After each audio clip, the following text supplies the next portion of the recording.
Hello hordoftoota amantii skill media akkasuma barattoonni keenya nagaan koo bakka jirtanitti sinaa qaqqabu akkam jirtu. Egaa turee deebi'uu kootiif dhiifama guddaan isiniin jedha. Har'a garuu barnoota maatimaatiksii boqonnaas maatimaatiksii kutaa salgaffaa boqonnaa 2 paartii sadaffaa raashinaal nambarii kan jedhu qabadhee dhiyaadheera.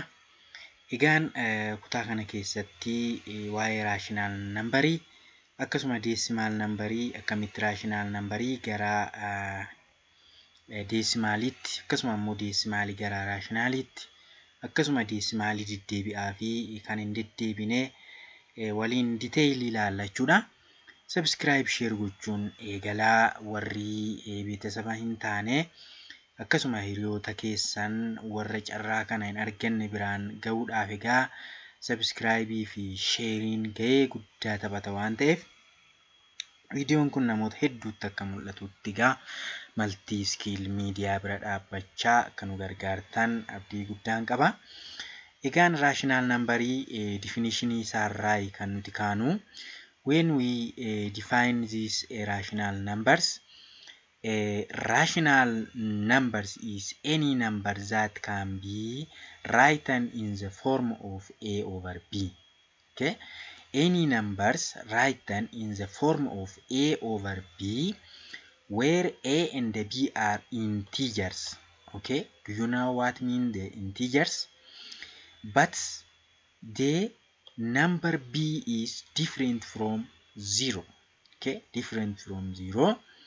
So if these numbers are fulfill this criteria, we can say it is natural rational number. So shortly, the rational number is the number in the form of a over b while the b is different from 0.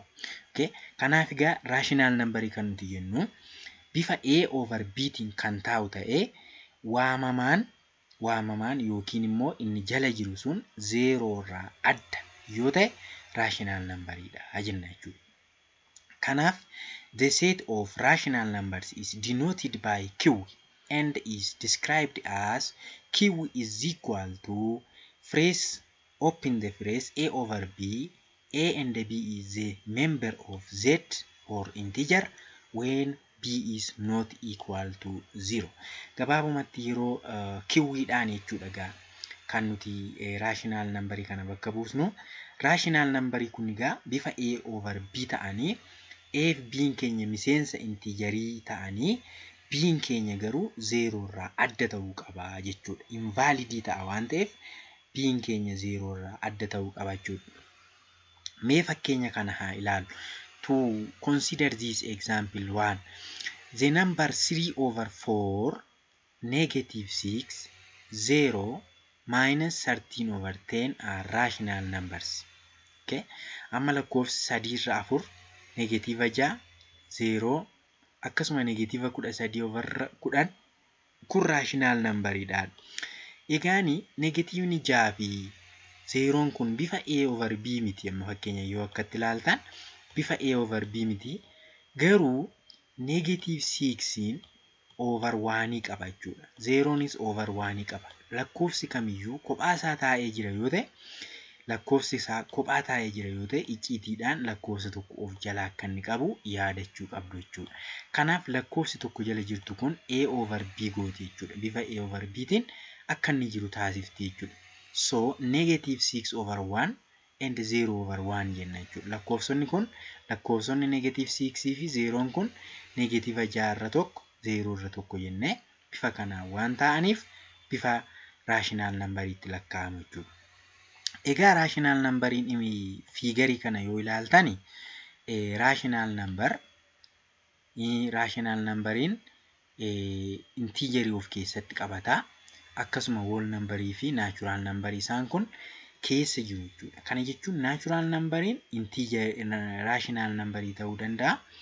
Whole nambariin naashinaal nambarii ta'uu danda'a. Integeriinis raashinaal nambarii ta'uu danda'a jechuudha. Egaan naachuraal nambarii yoo fudhattan tokko lama jedhee lakkoofsa gara poozitiiviitti jirudha. Lakkoofsonni kun icciitiidhaan lakkoofsa tokko of jalaa waan qabaniif maalitti lakkaa'uu dandeenya jechuudha? raashinaal nambariitti lakkaa'uu dandeenya jechuudha. Whole nambariinis 0 irraa ka'ee 1 2 jedhee deema.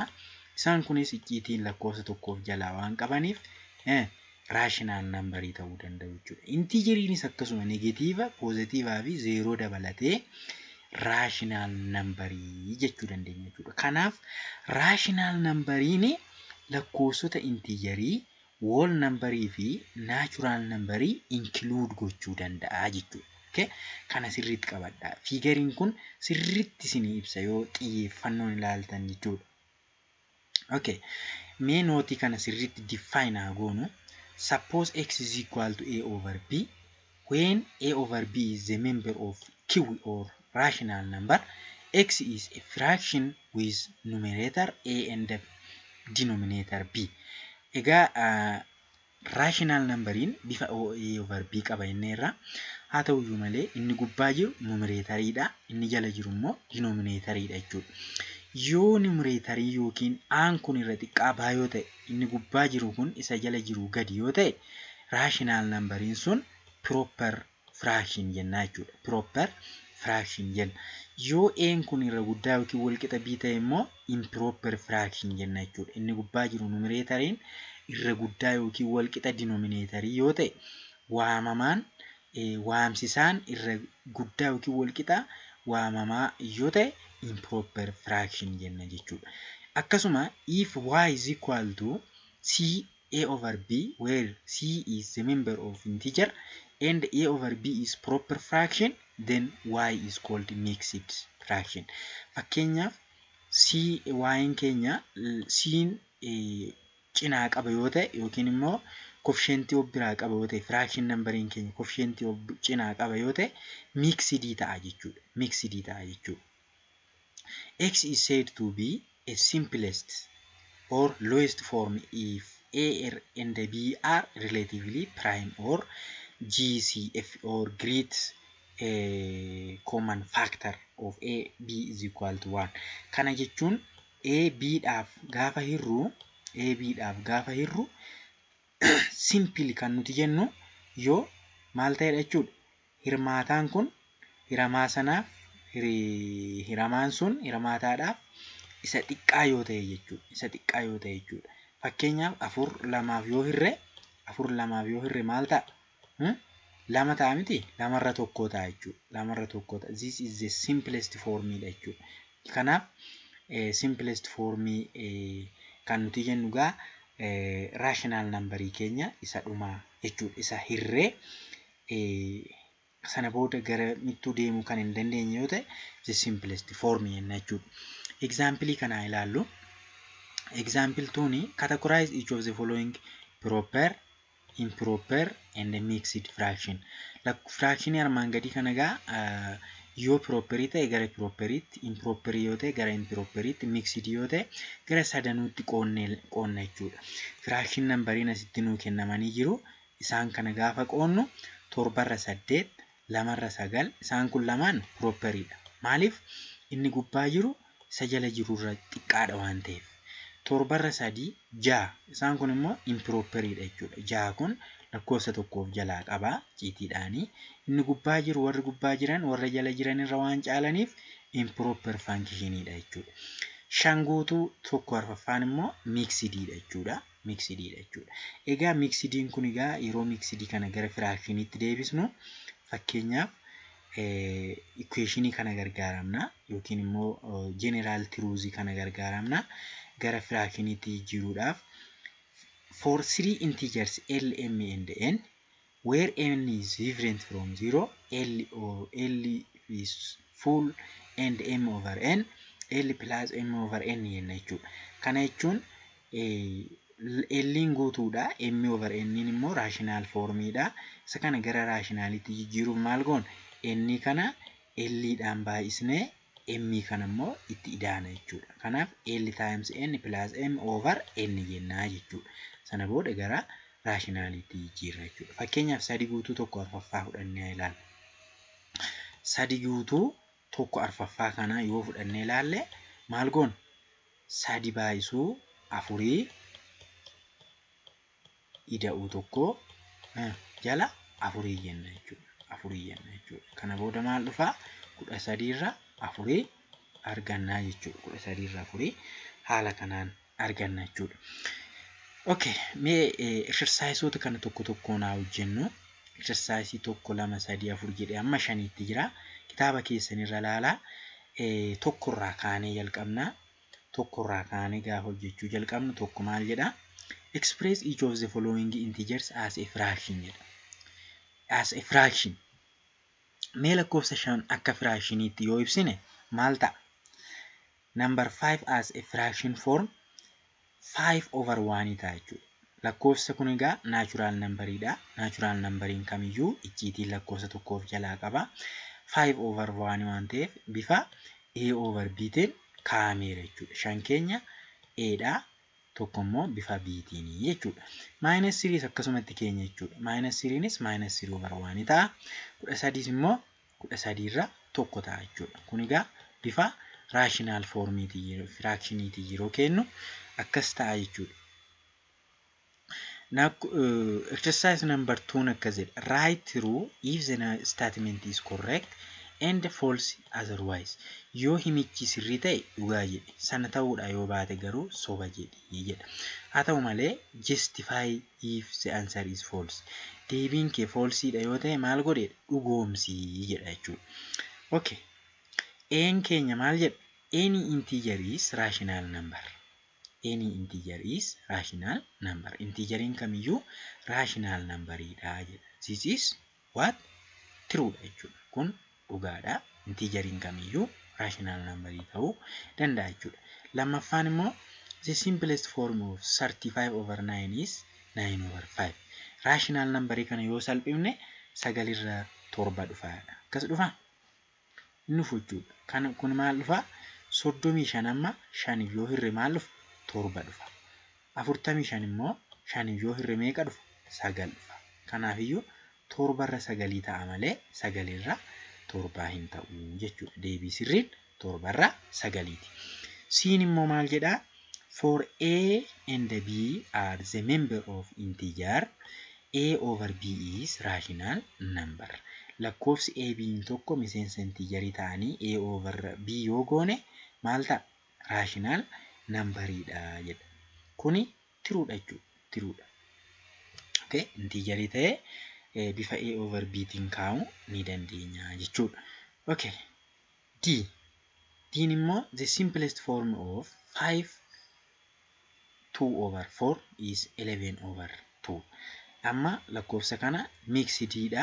Mixed fraction'idha. Gara simplest formitti gaafa jijjiirru sirruma 11 irraa 2 dhufa jechuudha. Kana gochuun maal goona?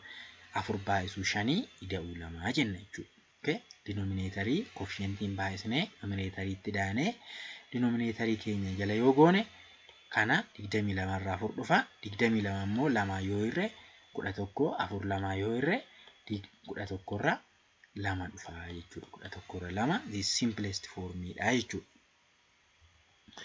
Okay. Number 3. Number 3 says that if A/B and C/D are two rational numbers. Lakkoofsi A/B fi C/D kun rational number'idha jennuudha. Kanaaf A/B C/D dha yoo baay'isne maal dhufa? Rational number'ii kennaadha. Kana maal godhi? Prove godhi yookiin show argisiisnu jedha jechuudha. If we prove this one, given is A/B and C/D are rational numbers.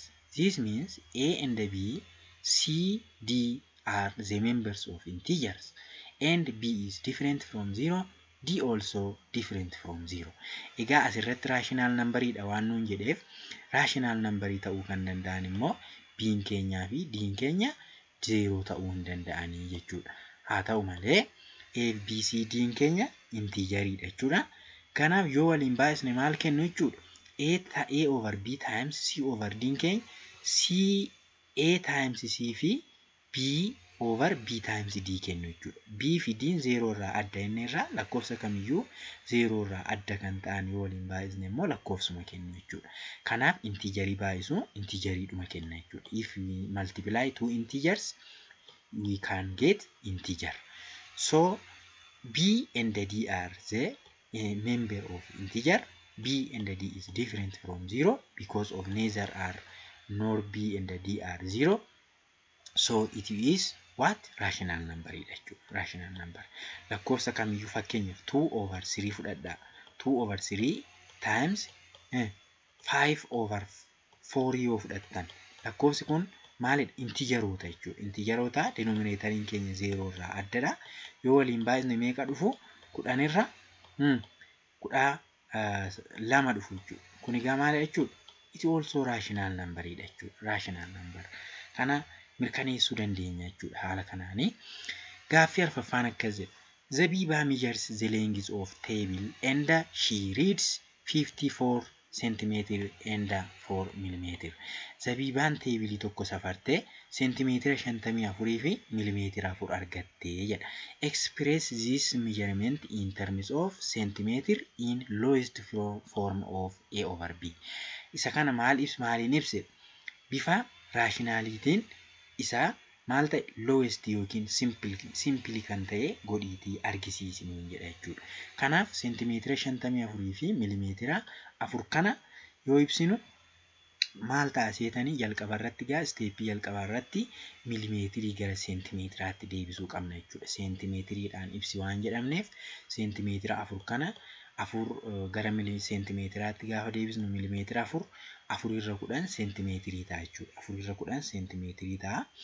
4 irra 10 seentimeetirii 54 seentimeetirii keenya walitti daana jechuudha. 4/10 seentimeetir plus 54 seentimeetir we get kana egaa koomanii fudhannaa 10 fi 1 koomanii fudhannee 10 yoo hirre tokko gizee 4 ida'uu 10 tokkoof yoo hirre 10 gizee 54 540 kanaaf 4 ida'uu 540 jala maalii ta'a jechuudha? Jala 10 ta'a jechuudha. Jala 10 ta'a. Kun meeqa dhufa? 544 irra 10 ta'a jechuudha. Kanammoo gaafa salphisnu lamaan kun 272 lamaan 5 dhufa deebiinsaa 272 jala 5 ta'a jechuudha. Jala 5 ta'a jechuudha. Okay, 272 jala 5 argannaa jechuudha. Okay. The answer question number 5 says that a rope of 5 full 1/3 meters is to be cut into 4 pieces of equal lengths. Finyoon meetirri isaa meetira 5 guutuu tokkorra 3 ta'e tokko iddoo 4tti addaan bahee jedha. Iddoo 4tti addaan ciccitee jedha. Meetira 5 guutuu tokkorra 3 dheerata garuu iddoo 4tti addaan qoonnee jedha. Tokkoon addaan qoodamte sun finyoon addaan qoodamte sun dheerinni ishee hammam taati jedheen nu gaafata jechuudha. What will the length of each piece? Okay. Shin ciccitte sun dheerinni ishee akkam taati? So step jalqabaa irratti convert the mixed fraction. Egaa kun amma maal? Mixed fractionidha. Mixed fractionii keenya gara improper fractionity jijjiirra jechuudha jalqaba.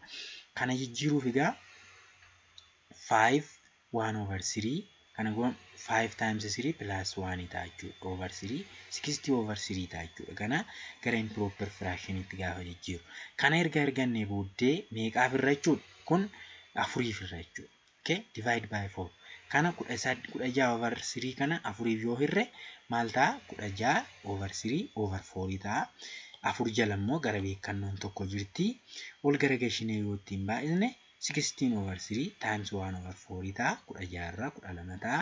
Gaafa salphinu immoo 4 irra 3 ta'a jechuudha. Meetiriin ishii tokkoon ishii 4 irra 3 meetiri yookiin immoo meetira tokko guutuu tokkorra 3 taati jechuudha. Egaa bifa improper fractionitiin kaa'uu dandeenya yookiin immoo mixed fractioniidhaanis kaa'uu dandeenya jechuudha. Okay, representation of rational numbers by decimal. Egaa rational numberii keenya decimaliin kaa'uu dandeenya jechuudha. Rational numberii decimaliin kaa'uu dandeenya. Rational numberii decimaliidhaan kaa'uudhaaf akkuma dura laalle egaa rational numberiin keenya bifa A/B ti jenneerra. Haa ta'u malee A kana B'f yoo hirre divide numerator A by denominator B. A kana maal goona jechuudha? B'dhaaf hirra jechuudha. B'dhaaf yoo hirre maal argan? Deesimaalii arganna jechuudha. Bakka kanatti deesimaalii arganna.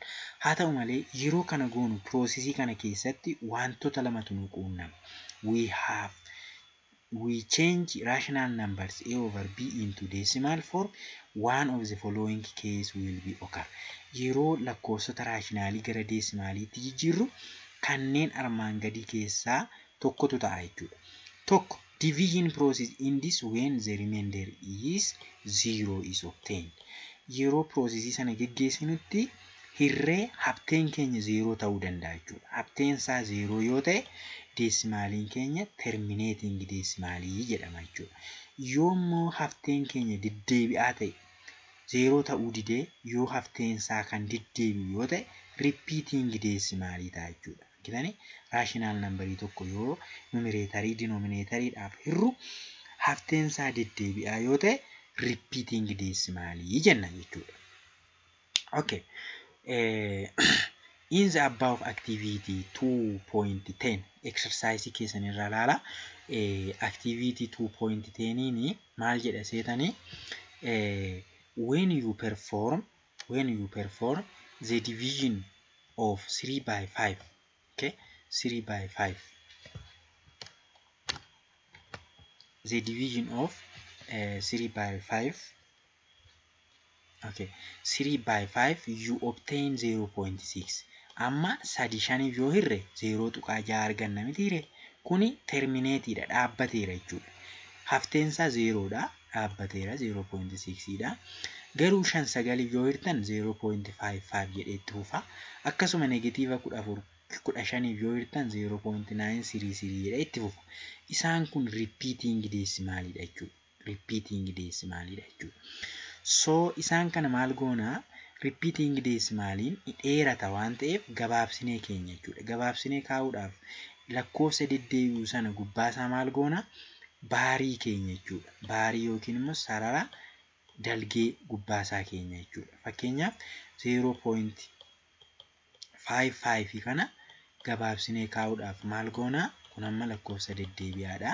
0.5 jennee ishee deddeebitu sana gubbaa ishee baarii keenya jechuudha. Baarii yookiin sarara xiqqaa keenya. This is the notation of repeating decimal.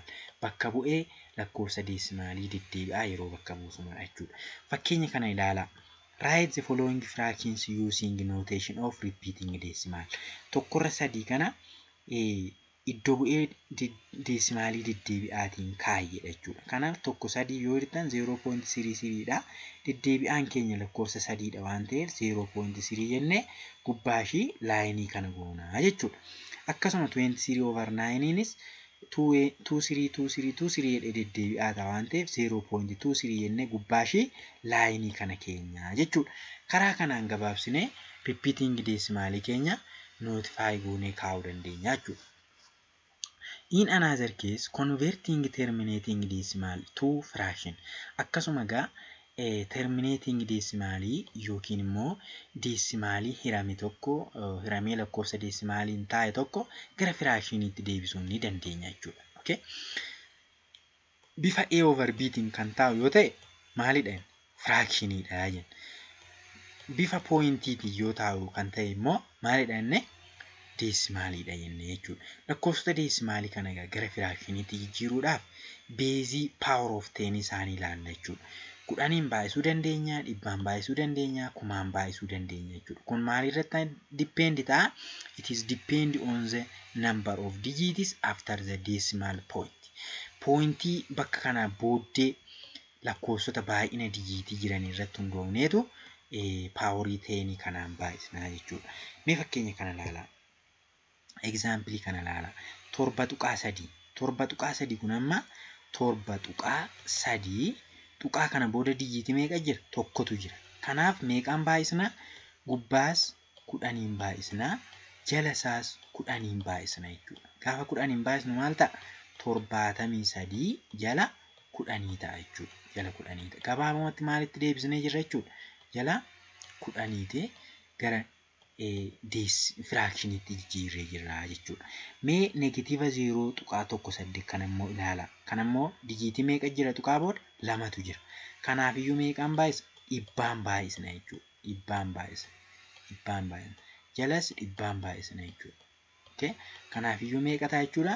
Neegatiiva 18 irraa meeqa? Dhibbaa ta'a jechuudha. Haala kanaan gara firaakshiniitti jijjiiruu dandeenya jechuudha. Yoo tuqaa booda 3 ta'e immoo maal goona? Dijiitii 3 yoo ta'e kumaan baay'isna jechuudha. Okay, barattoota. Na duukaa buurtu jedhee na duukaa bu'aa jabaadhaati.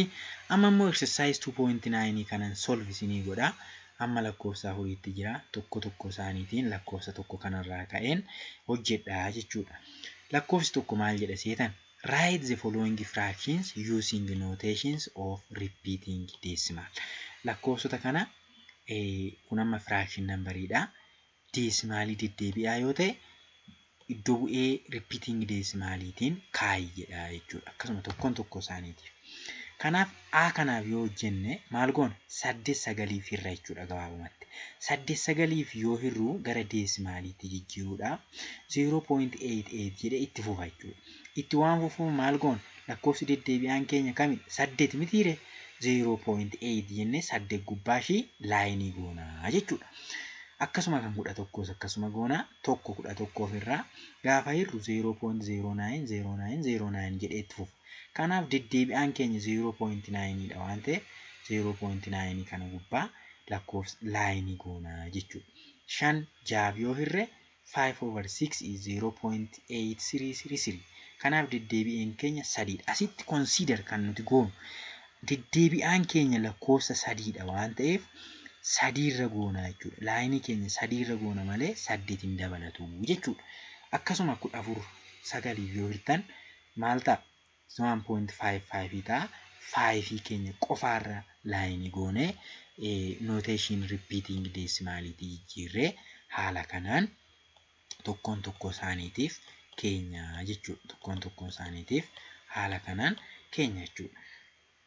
Okay, question number 2. Convert each of the following as a fraction form. Amma kun desimaalidha argitani? Kun immoo desimaalidha. Desimaalota kan immoo gara fractioniitti jijjiirra jechuudha. Gara fractioniitti jijjiiruuf maal goonan jedhe? Tuqaa booda dijiitii jiru ilaalla. A kana yeroo jennu fakkeenyaaf 0.3 tuqaa booda meeqa jira? 3dha. Dijiitii tokko qofadha. Gubbaa fi meeqaan baay'isna jechuudha? 10 baay'isna jechuudha. Times 10 numerator and denominator also. So when we multiply 10 by numerator and also denominator, we get 3/10. Question number B, 3.7. Kunis immoo 3.7dha.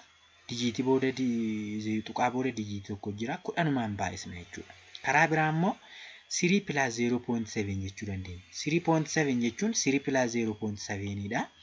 0.7 jechuun immoo 7/10dha. 3 kana 10 yoo baay'isne gubbaas jalas 30 irra 10 ta'a. Kana immoo deebisnee yoo walitti daane 37 irra 10 ta'a jechuudha. Garuu gabaabumatti isin 3.7 kana fudhattanii gubbaashiis jalashiis 10 yoo baay'istan maal argattu? 37 irra 10 gabaabumatti argachuu dandeessu jechuudha. Okay. C also 0.77. Kun immoo dijiitii lamatu jira jechuudha. Tuqaa booda dijiitii lama jira. Dhibbaan baay'isna jechuudha. Gubbaas jalas dhibbaa yoo baay'isne 77/100 arganna jechuudha. D minus 12.367. Kun immoo dijiitii 3tu jira jechuudha. Tuqaa booda kumaan baay'isna. Gabaabumatti kumaan gaafa baay'isnu egaa lakkoofsi gubbaa jiru akkuma jirutti taa'ee kumni immoo jala taa'a. Gara fraactioniitti deebisna jechuudha. Kun immoo siistama biraatiin hojjechuu barbaadanis 12.36 kana yoo diddiirsatan minus 12 minus 0.369dha. Kana immoo karaa gabaabaadhaan 369/1000 jechuu dandeessu. Kana immoo gubbaas jalas 1000 yoo baay'istan kan argattu jalasaa minus dhagaa kuni gabaabumatti lakkoofsichuma isinii fida jechuudha. Karaa garaagaraa hojjechuun ni danda'ama. Kunis wal fakkaataadha. Inis 0.6 jechuun 6/10 dhufa. Yoo salphate immoo kun meeqa? 2 3 dhufa, 2 5 dhufa. Gabaabsinee salphisnee kaa'uu dandeenya jechuudha. F'nis akkasuma 9.5 jechuun 95/10 ta'a. Yoo salphisne immoo 5 19 irraa 2 dhufa jechuudha. Okay, haala kanaan hunduma isaayyuu fraactioniitti jijjiiruu ni dandeenya egaa decimal nambarii keenya sirriitti ilaalaa, baay'ee salphaadha. Gaaffiin keenya itti aanu gaaffii sadaffaan using long division we get that 1/7 0.142857 jedha. Amma division hiruudhaan fayyadamnee tokko torbaaf irree lakkoofsa kana argannee jedha. Karaa gabaabaa can you predict the decimal expression 2/7, 0/7, 4/7, 5/7 and 6/7 without doing long division? If so, how? Egaa otoo hiruun fayyadamiin nuti amma lakkoofsa tokko torbaaf irree kan argannee jedha. Karaa gabaabaatiin immoo otoo hiruun fayyadamiin gabaabumatti lakkoofsota kanaaf deesimaalii isaanii argachuu dandeessaa jedha. Okay? So it is very simple. 1/7 meeqa dhufe? Lakkoofsa kana dhufe. Egaa gabaabumatti 1/7 kana yoo baay'isne bakka 1/7 kana fiddanii lakkoofsa argame kana yoo buustan 2/7 arganna jechuudha. 1/7 is equal to 2/7 dhufa mitiire. 1/7 lama yoo baay'iftan it is simply 2/7 dha jechuudha. Kanaaf 1/7 kana lakkoofsa jiru kana bakka buustanii 2 yoo baay'istan gabaabumatti lakkoofsa 2/7 arganna jechuudha. Kanaaf 2/7 means 2 times simply lakkoofsa asitti arganne kana fiddanii lama yoo baay'istan 2/3 argachuu dandeessu jechuudha. Akkasuma 3/7fis lakkoofsuma kana fiddanii 3 yoo baay'istan argachuu ni dandeenya jechuudha. Haala kanaan hunduma isaaniitiif yoo hojjettan egaa for 3/7, for 4/7, for 5/7 and also for 6/7 we can multiply simply by each numbers and you get those numbers. Okay. Representing rational numbers on the number line.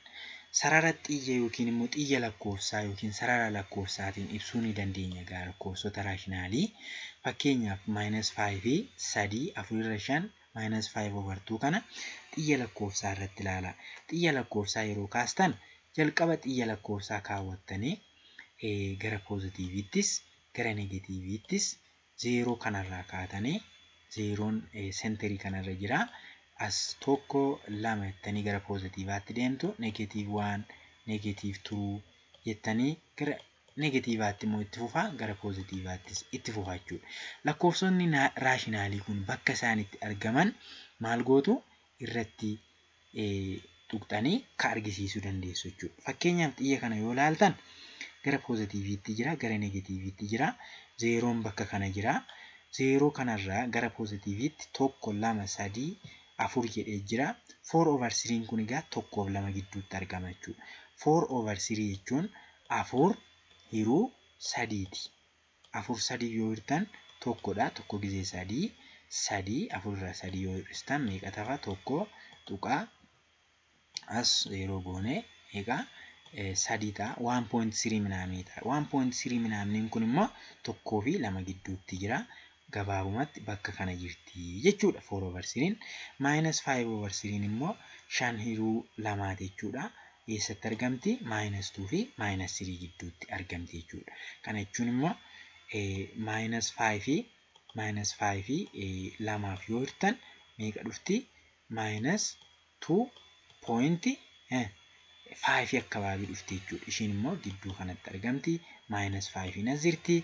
Haala kanaan xiyya lakkoofsaa irratti egaa argisiisuu dandeenya jechuudha. Okay, conversion of repeating decimal into fraction. Lakkoofsota deesimaalii deddeebi'aa gara firaashiniitti deebisuun ni danda'ama. Akkamitti akka danda'amu immoo waliin ilaallaa jechuudha. Example kana ilaalaa. Amma 0.5 jedhee 5 kanarra maal godha? Laayinii kaa'e jechuudha. Laayinii kana kaa'uunsaa 5 kun deddeebi'aadha jechuudha. Kana jechuun 0.555 jedhee itti fufa jechuudha. Itti fufaa jechuudha. Kana gara maalitti deebisna? Gara firaashiniitti deebisuudhaan maal goona seetan? Sirriitti na xiyyeeffadhaa. We need to write 0.5 as a over b. Bifa a over b tiin keenya jechuudha. Now let d is equal to 0.5. D keenya yookiin immoo leterii barbaadan bakka buusuu dandeessu. Assume d is equal to 0.5 jettanii erga bakka buustanii booddee d keessaan gama lachuunuu asiinis times 10 asiinis times 10 gama lachuu 10 baay'isna jechuudha. Gama lachuu 10 yoo baay'isne maal ta'a? Gamni kun 10d ta'a jechuudha. 10d ta'a. Gamni kun immoo maal ta'a? 5.5 ta'a jechuudha. 5 kun deddeebi'aa waan ta'eef finnee keenya jechuudha. 5.5 ta'a. Minus asiinis minus d jenna jechuudha. Minus d asiinis minus d. Gama lachuu immoo d irraa hir'isna jechuudha. Garuu d'n keenya kamidha? Lakkoofsa asitti d jennee moggaafne sanadha jechuudha. D'n keenya 0.5 repeating 5 dha jechuudha. 10d irraa minus d yoo goone maal ta'a? 10d irraa minus d yoo gootan 9d tu hafa jechuudha. Argitanii? 10d minus d 9d dha. 5.5 minus d immoo d'n keenya 0.5 as fiddu jechuudha. 0.5 as fiddanii yoo irraa hir'istan maal ta'a? 5 hin hir'atti 5 minus 0 5 dha jechuudha. Kanaaf 9d is equal to 5 ta'a jechuudha. Gama lachuu jala 9 over 9 yoo jenne maal ta'a jechuudha? 9 baduudhaan d is equal to 5 over 9 taati jechuudha. 5 over 9. So gabaabumatti gaa decimal numberiin keenya gaa gara rational numberiitti deebi'ee jira. Repeatidha. Kan amma 5 9 yoo hirtan deebitanii maal argattu jechuudha? 0.5 0.5 0.5 deddeebi'aa kana argattu jechuudha. Gabaabumatti gaa rational numberii keenyatti jijjiirree jirra jechuudha haala kana. Egaa b'nis akkasumadha. B'nis akkasumadha. 2.12 12 kun deddeebi'aadha. Bifa a over b'tiin kaa'uu yoo barbaanne let as d is equal to 2.12 jenna jechuudha. Kanaaf gama lachuu maaliin baay'isa? Asitti immoo dhibbaan baay'isna jechuudha. Dhibbaan baay'isa. Maaliif? Dijiitii deddeebi'aan keenya dijiitii lamadha waan ta'eef dhibbaan baay'isna gama lachuunuu. Gama lachuunuu dhibbaan baay'isna. Maal ta'a? 100d is equal to 212.12 keenya deddeebi'aa ta'a jechuudha. Kanaaf minus d jenna jechuudha. D'n keenya ishee kanadha. Minus d 100d minus d 99d ta'a. Ishii kana immoo d keenya irraa hir'isna. D'n keenya ishee kanadha. Yoo irraa hir'isnu 210 ta'a over 99 over 99. Okay?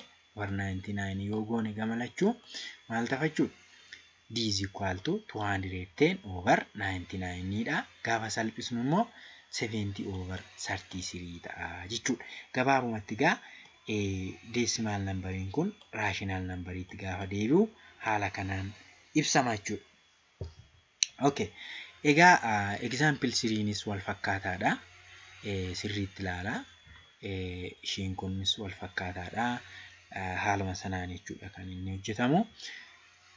Okay. For B also like that. Haa ta'u malee mee exercise 2.10 kana hojjenna. Sirriitti gaa na xiyyeeffadha. Kuni waanuma hojjetaa oollee irra deebinee solve goona exercise kana jalatti. Tokkoffaa kanarraa kaanee solve goona. Tokkoffaas lammaffaas hojjenna jechuudha. Tokkoffaan maal jedha seetan? Locate the rational numbers 3, 4, 5, 4 over 5, 0.4 and 2, 1 over 3 on the number line. Sarara xiyya irratti argisiisedha jechuudha. Sarara xiyya irratti argisiisuun jalqaba xiyya keessan kaasa. Achumaan immoo 0 kaawwadha. 0 irraa lakkoofsota gara positiiviitti jiran irra kaa'udha jechuudha. Garuu lakkoofsonni rational numberiidhaan jiran amma lakkoofsi 5 4 over 5 kun amma 5 over 4 kun 4 over 5 kun 0 fi 1 gidduutti jira jechuudha. Kan akkamitti baruu dandeessu? 4 5 hirtu jechuudha. 4 5 yoo hirtan 5 4 firuu hin dandeenyu 0 tuqaa jenna. 0 goona 45 yoo hirre meeqa gaa? As I think 6. Yeah. 6 akkababii gaa jechuudha. Kanaaf egaa kanaaf 4 over 3 keenya egaa lakkoofsa 0 fi 1 gidduutti argama. 0.4nis immoo 1 fi lakkoofsa 1 gidduutti argama. Ishiin kun 0.4 dha. Ishiin kun garuu karaa biraa 0.6 dha jechuudha. Haala kanaan iddoo ishii keessu. Ishii kana immoo mixed rational number dha.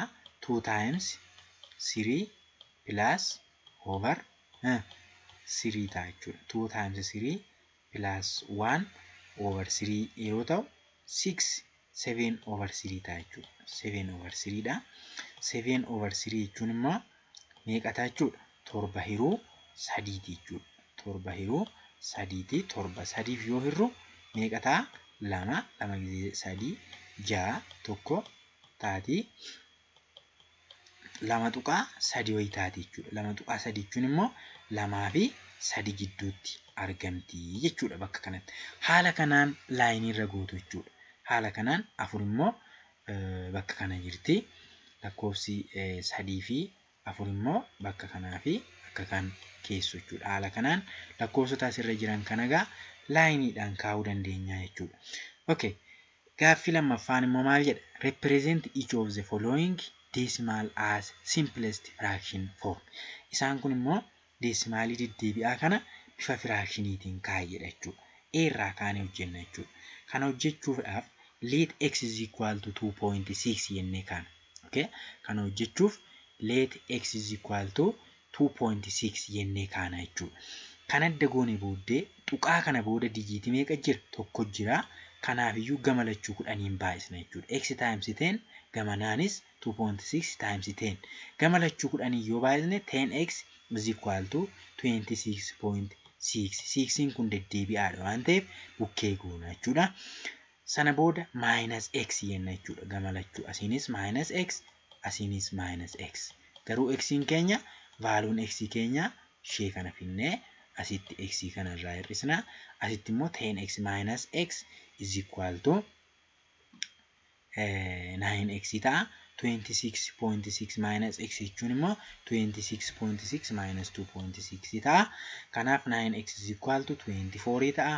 Over 9 goona gama lachuuyyuu over 9 goona x is equal to 24 over 9 ta'a jechuudha. X is equal to 24 over 9. Okay. Say B also like that. B is akkasuma 1 4 dha. Dijiitii deddeebi'anii dijiitii 2 dha jechuudha. Kanaaf iyyuu x is equal to 0.14 jennee kaana gama lachuu dhibbaan baay'isna. Yeroo dhibbaan baay'isnu 100x is equal to 14.14 ta'a. Kana immoo x irraa hir'isna gama lachuuyyuu 99x is equal to 40 ta'a. X is equal to 14 over 99 ta'a jechuudha. Okay. C also like that consists dijiitii 3 dha jechuudha. Gama kana dijiitii 3 dha deddeebi'anii x is equal to 0.716 jennee kaana. Kana immoo dijiitii 3 waan ta'eef kumaan baay'isna jechuudha. Kumaan baay'isna gama lachuuyyuu. Gama lachuu kumaa yoo baay'istan lakkoofsa kana argattu. Minus x jennaani. Minus x keenya ishii kana x yoo irraa hir'istan egaa vaaluun isin argattan kana ta'a jechuudha. Haala kanaan solve godhaa. Diinis akkasuma diin keenya immoo dijiitii deddeebi'an 3 booda kan jiran 3 1 2 dha. Isheen kunidha jechuudha. Ishee kana dijiitii deddeebituun kitaaba keessan irra sirriitti ilaala. Ishii deddeebituu sana osoo hin taane tuqaa kana booda lakkoofsa noormaalii jiran lakkoofsa meeqadha? 2 dha jechuudha. Kanaaf iyyuu dhibbaan jechuudha kan nuti baay'isnu. Gama lachuu dhibbaan baay'isnee haala kanaan solve goonee dhumarratti solve kan ta'e 218 irra 65 arganna jechuudha. Inis akkasuma inis lakkoofsa deddeebi'aa qofaadha jechuudha. Tuqaa booda 3 jira kumaan baay'isuudhaan dhumarratti lakkoofsa kana argattu jechuudha. Egaa kana fakkaataa viidiyoon har'aa xiqqoo dheerataadha. Walumaa galatti kilaasii keenya har'aa asumarratti xumurraa subscribe share godhaa. Waan isiniin galle gaafadhaa. Irra deddeebi'aa hojjedhaa. Hiriyoota keessanii waliin gaa waan viidiyoo kana hordoftaniif immoo guddaa galatooma. Nagaa isiniif haa ta'uu yeroo gaariin isiniif hawwa.